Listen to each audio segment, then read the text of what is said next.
जय श्री कृष्ण, जय श्री हरि।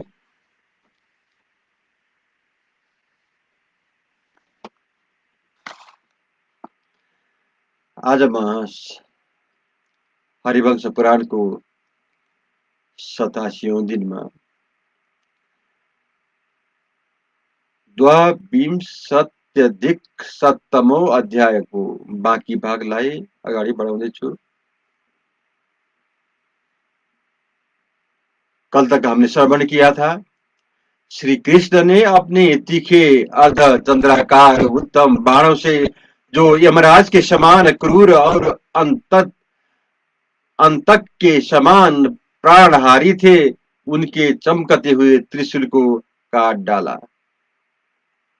आज से इसके बाद उन महामना श्रीहरि ने स्तुला कर्ण नामक काल सदृश तेजस्वी बाणों द्वारा अंगिराती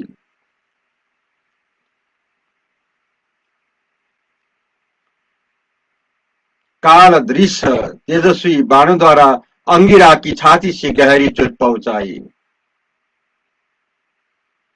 अंगिरा का सारा शरीर लहू लुहान हो गया, उनकी देह अकड़ गई और वे बिहल हो कर सहसा पृथ्वी पर गिर पड़े। तत्पश्चात शेष सब अग्नि को ब्रह्मा जी के 4 पुत्र है उस समय उन्हें शीघ्र ही बाणासुर के नगर के निकट उठा ले गए। तत्पश्चात श्री कृष्ण जहां बाणासुर का नगर निकट था वहां गए। बाणपुर को दूर से ही देखकर नारद जी ने कहा, महाबाहु श्री कृष्ण, देखिए यही शोणितपुर है। यहाँ मां तेजस्वी रुद्र ने देवी रुद्राणी के साथ निवास किया है। बाणासुर की रक्षा तथा उसके क्षेम के लिए कार्तिकेय भी यहाँ सदा निवास करते हैं। नारद जी की यह बात सुनकर श्री कृष्ण हंसते हुए बोले, महामुने, आप यहाँ मेरी बात सुनिए और क्षण भर उस पर विचार कीजिए। यदि बाणासुर की रक्षा के लिए भगवान रुद्र उतर आएंगे तो हम लोग भी अपनी शक्ति के अनुसार उनके साथ युद्ध अवश्य करेंगे। इस प्रकार वहां नारद और श्री कृष्ण में बातचीत हो रही थी कि गरुड़ के द्वारा शीघ्र चलकर वे सब लोग निमेष मात्र में जा पहुंचे। तब कमल नयन श्री कृष्ण ने शंख को अपने मुंह से लगाकर बजाया। उस समय ऐसा जान पड़ता था मानो कोई मेघ वायु के वेग से प्रेरित होकर चंद्रमा को उगल रहा हो। इस प्रकार उस शंख को बजाकर असुरों के मन में भय उत्पन्न करके पराक्रमी श्री कृष्ण के अद्भुत कर्म करने वाला बाणासुर के पुर में प्रवेश किया। तदंतर शंखों के शब्दों और भेरियों के गंभीर घोषों से घोषों से प्रेरित हो बाणासुर की सारी सेनाएं सहसा सब ओर से कवच आदि पहनकर युद्ध के लिए तैयार हो गई। तत्पश्चात बाणासुर ने भय के कारण युद्ध के लिए अपने किंकर नामक सैनिकों को आज्ञा दी।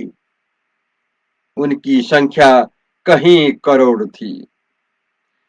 उन सब के पास चमकीले अस्त्र शस्त्र थे।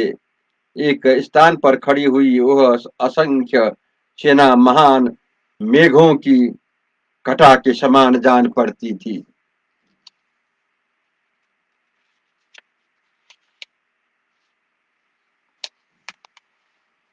उसकी कांति नीली अंजन राशि के समान दिखाई देती थी। वह अप्रमेय और अक्षय थी।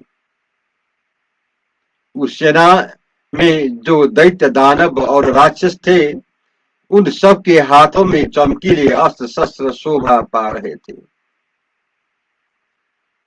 भगवान शिव के प्रमथ गणों में जो मुख्य मुख्य वीर थे, वो भी वहां आकर अविनाशी भगवान कृष्ण के साथ युद्ध करने लगे। चमकीले अस्त्र शस्त्र धारण करने के कारण जो लपटों से युक्त अग्नियों के समान प्रतीत होते थे, वे भयंकर यक्ष राक्षस और किन्नर सब ओर से निकट आकर युद्ध स्थल में श्री कृष्ण, बलभद्र, प्रद्युम्न और गरुड़, इन चारों का रक्त पीने की चेष्टा करने लगे। शत्रुओं की सेना का नाश कराने वाले महाबली बलभद्र बाणासुर की उस सेना को निकट पाकर श्री कृष्ण से इस प्रकार बोले, कृष्ण कृष्ण महाबाहो, इनके लिए महान भय उपस्थित करो। बुद्धिमान बलभद्र के द्वारा इस प्रकार प्रेरित हो अस्त्र वेत्ताओं में श्रेष्ठ पुरुषोत्तम श्री कृष्ण ने उन शत्रुओं के वध के लिए आग्नेयास्त्र हाथ में लिया। उस समय वे एम और अंतक के समान भयंकर जान पड़ते थे। अपने अस्त्र के तेज से उन मांस भक्षी असुरों को नष्ट करने के श्री कृष्ण बड़ी उतावल के साथ उस स्थान पर गए जहां वह शत्रु सेना दिखाई दे रही थी। शूल, पट्टिश, शक्ति, रिष्टि, पिनाक और परीक आदि आयुधों से युक्त वह सेना, जिसमें प्रमथ गणों की अधिकता थी, भूतल पर खड़ी थी। पर्वत और मेघों के समान दिखाई देने वाले नाना रूपधारी भयानक वाहनों पर आरूढ़ है। वे सब योद्धा वहां संबद्ध होकर खड़े थे।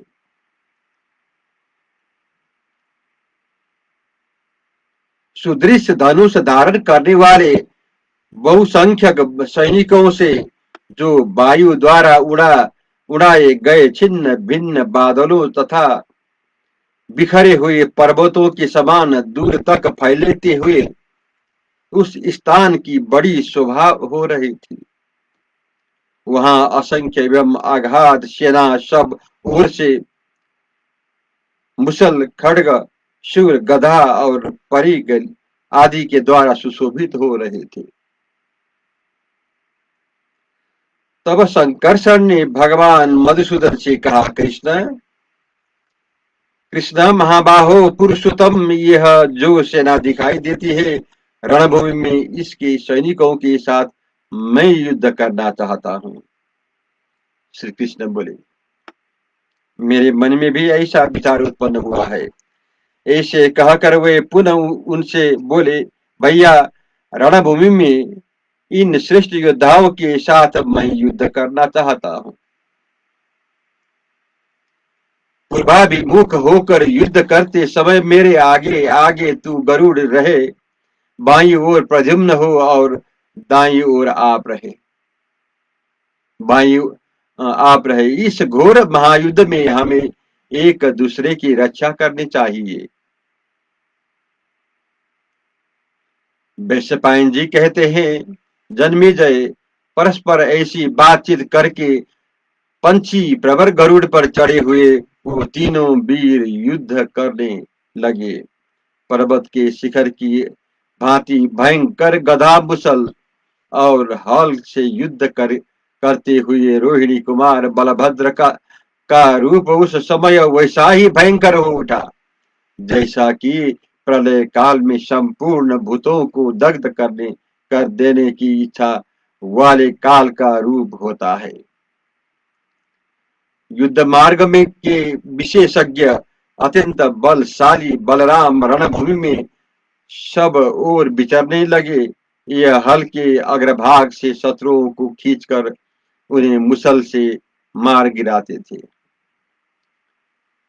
पुरुष सिंह महाबली प्रद्युम्न ने बाणों का जाल सा बिछाकर वहां जूझते हुए दानवों को सब ओर से ढक दिया।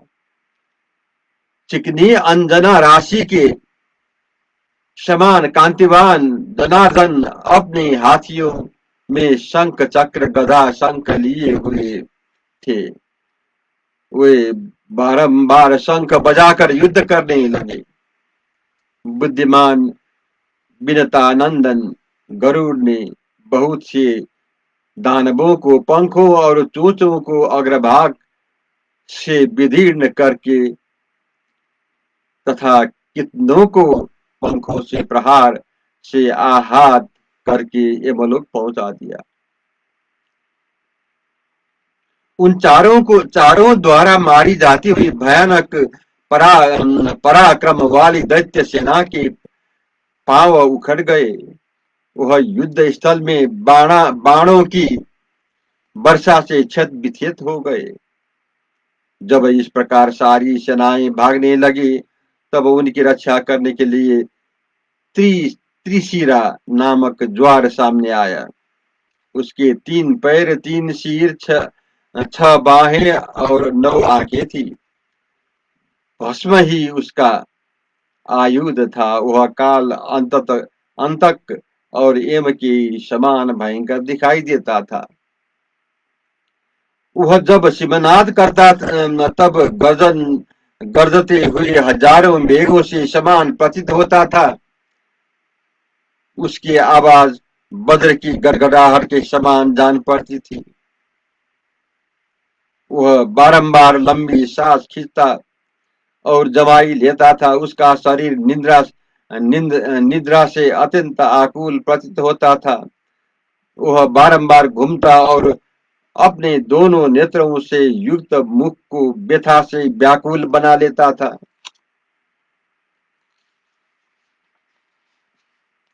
उसके रोंगटे खड़े हो रहे थे। नेत्र आदि इंद्रियों गली जा रही थी। वह अग्रचित्त हतोत्साहित साहस होकर सांस लेता था।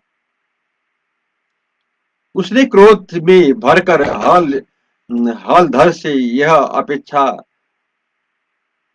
आक्षेप युक्त बात कही, तुम क्यों इस प्रकार बल से उत्पन्न हो रहे हो? क्या इस युद्ध स्थल में तुम मुझे नहीं देखते हो? खड़े रहो, खड़े रहो। आज इस युद्ध के मुहाने पर तुम मेरे हाथ से जीवित नहीं छूट सकोगे। ऐसा कहकर जोर जोर से हंसते हुए त्रिशिरा ने हल नामक आयुध धारण करने वाला बलराम जी पर आक्रमण किया। वह प्रलय अग्नि के समान अपने भयानक मुखों से भय उत्पन्न कर रहा था। रोहिणी कुमार बलभद्र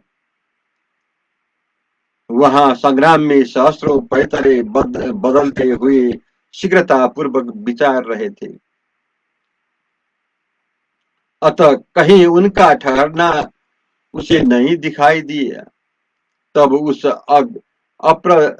अप्रतिम बलशाली ज्वार ने बड़ी फुर्ती से उनके ऊपर भस्म फेंका, जो उनके पर्वताकार शरीर में छाती पर जाकर गिरा। वह भस्म उनकी छाती से मेरु पर्वत के शिखर पर आ गिरा। वहां गिरते ही वह प्रज्वलित हो उठा और उसने उस पर्वत शिखर को विदीर्ण कर डाला। जो भस्म उनके बक्से स्थल पर शेष रह गया, उतने ही से श्री कृष्ण के बड़े भैया जलने लगे। वे बारंबार सांस और दवाएं लेने लगे। उनका शरीर निद्रा से अत्यंत अभिभूत हो गया। वे बारंबार नेत्रों से व्याकुलता प्रकट करने और चक्कर काटने लगे। उनके शरीर में रोमांच हो आया। उनकी नेत्र आदि इंद्रियां गलने लगी। वे विक्षिप्त चित्त से होकर लंबी सांस खींचने लगे। उस समय हलधर ने हतोत्साहत हतोत्साह एवं अचेत होकर श्री कृष्ण से कहा, कृष्ण कृष्ण महाबाहो, मैं जल रहा हूँ, मेरा भय दूर करो। तात मेरे शरीर में सब ओर से जलन हो रही है। मुझे किस तरह शांति प्राप्त हो। अमित तेजस्वी बलदेव ने जब ऐसी बात कही, तब प्रहार करने वालों में श्रेष्ठ श्री कृष्ण ने उनसे हंसकर कहा, भैया डरो मत। ऐसा कहकर श्री कृष्ण ने बड़े स्नेह के साथ हलधर को हृदय में लगाया। फिर तो वह तत्काल ही उस दाह से मुक्त हो गया। बलराम जी को वहां ज्वार जनित दाह से मुक्त करके अत्यंत कुपित हुए वासुदेव नंदन मधुसूदन ने उस समय उस ज्वार से कहा, भगवान बोले, ज्वार आओ आओ युद्ध करो। तुम्हारी जो शक्ति है और तुम में जो पुरुषार्थ है, वो सब हमें यहाँ महासमर में दिखाओ। उनके ऐसा कहने पर उस महाबली ज्वार ने अपनी दोनों दाहिने भुजाओं से उनके ऊपर वो महान भस्म फेंका, जिसके भीतर ज्वाला छिपी हुई थी। उस भस्म से दो घड़ी के लिए प्रहार करने वालों में से श्रेष्ठ भगवान श्री कृष्ण का सारा शरीर जल उठा। परंतु फिर वह आग अपने आप बुझ गई। तब उस त्रिशिरा ने अपनी तीन सर्पाकार भुजाओं से श्री कृष्ण को कंठ में प्रहार किया और एक मुक्के से उनकी छाती पर चोट डाली। फिर श्री कृष्ण भी उस ज्वार को पीटने लगे। उस महायुद्ध में ज्वार और महातेजस्वी श्री कृष्ण दोनों पुरुष सिंहों में भयंकर मुष्टि का प्रहार होने लगा। उसका शब्द पर्वतों पर गिरती हुई बिजलियों की गड़गड़ाहट के समान प्रतीत होता था। श्री कृष्ण और जोर दोनों में भुजाओं के आघात से अत्यंत भयंकर युद्ध हो रहा था। ऐसा नहीं, ऐसे प्रहार करना चाहिए, ये शब्द वहां बड़े जोर जोर से सुनाई देता था। इस प्रकार उस दोनों महात्माओं में दो घड़ी तक परस्पर युद्ध चल रहा था। तदंतर मानव शरीर धारण करके प्रकट हुए जगदीश्वर श्री हरि ने उस महासमर में सोने की विचित्र आभूषणों से विभूषित उस आकाशचारी ज्वार को अपनी दोनों भुजाओं से धर दबाया। उस समय ऐसा जान पड़ता था कि वे जगदीश्वर सारे संसार का संहार कर डालेंगे। जय श्री कृष्ण, जय श्री हरि।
जय श्री हरि।